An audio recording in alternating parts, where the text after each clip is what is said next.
Okay, so we've got this Nip and Denso smog pump completely rebuilt.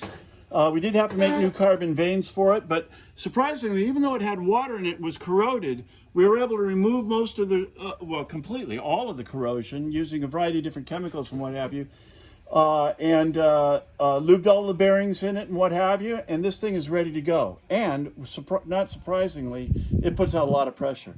Now we've got it hooked up on a phony pulley here. This is actually the electromagnetic fan clutch, and that will go on the top of this thing when we're ready.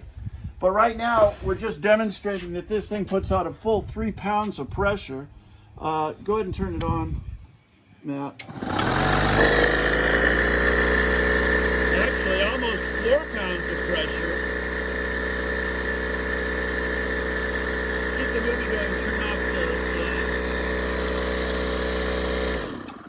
So, yeah, this thing is working well. We'll put the fan clutch on and get this thing shipped out right away. Thank you very much.